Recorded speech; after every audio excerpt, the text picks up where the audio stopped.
There are concerns that have been raised in the United States. Security services checked into some transformer equipment that was coming into the United States for installation in its power network and found that there was software that permitted the transformer to be shut down remotely. And as a result of that, the President issued a directive very early on in May to basically check out the entire system.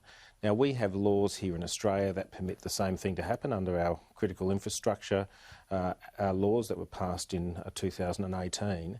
And I think that we need to seriously look at this from an Australian perspective. We have, in terms of high-powered electrical equipment that comes into the country, China has well and truly overtaken Vietnam as a supplier of that equipment, and it would be prudent for us to examine any vulnerabilities across our power network. The Prime Minister spoke to this strategic forum in the US this morning, saying that Australia won't be a bystander in the Indo-Pacific, and also flagged that there's increasing militarisation of the region that's really counter to Chinese influence in the region. Do you welcome those comments from the Prime Minister?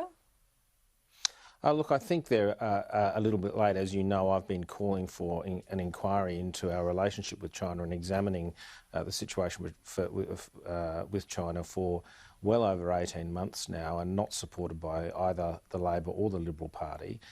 We do need to look at our relationship with China. We do need to look at what's happening in the region. I do support what the Prime Minister has said. I think our response to China and some of the things that it is doing, noting that I support our trade with China, but we've got to make sure that the relationship is functioning in all areas.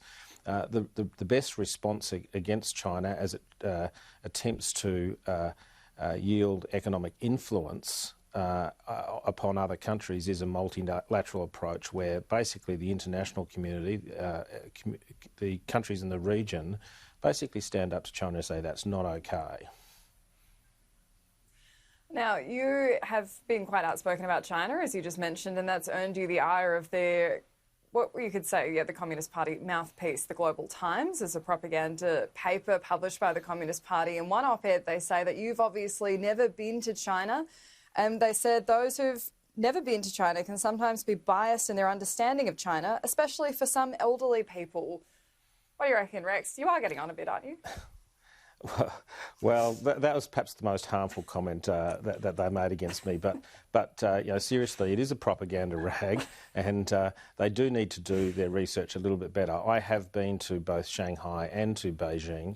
I've been to Hong Kong many times, and I was actually there for the handover on the 31st of June, 1st of July 1997.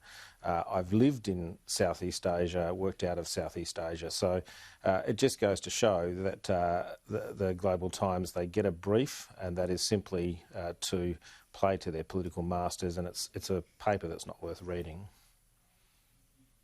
So you're not too worried about clearly stirring it up a bit in China?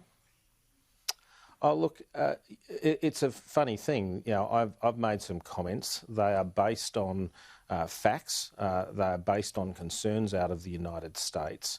And the Chinese, ironically, use media to press back against me, saying that I shouldn't be calling that out. I welcome a relationship with China. I love Chinese people. I have great relationships with Chinese people, but I don't accept that the conduct of the Chinese Communist Party here in Australia, where they're engaging in foreign political interference, they're engaging in cyber attacks, they are putting pressure on Australian citizens of Chinese descent. All of that is not acceptable, and I won't kowtow to any newspaper in China in calling that out.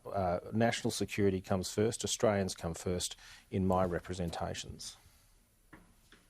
And just finally, Infrastructure Australia has released its priority list of infrastructure projects for the country. South Australia seems to have been left off this list in the most part, but I mean, it's not like there's not a lot of taxpayer money flowing towards South Australia. You guys get the subs contracts, you got the space headquarters for the country. Surely you're doing all right.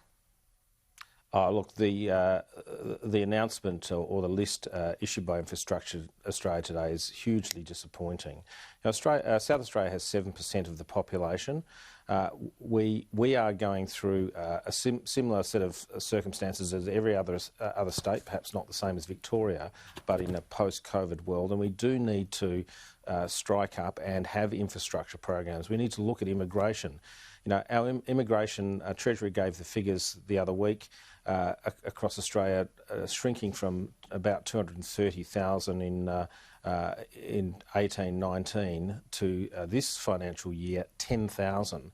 Now, South Australia has a shrinking population, shrinking representation, and the fact that we're not in the Infrastructure Australia projects list is in fact a huge failing of the Marshall government in my view. They have absolutely let South Australians down, and it's a signal of the lack of influence that Stephen Marshall has in Canberra. We should have had a number of projects on that list. You know, Strzelecki Track, the Northern Rail Bypass.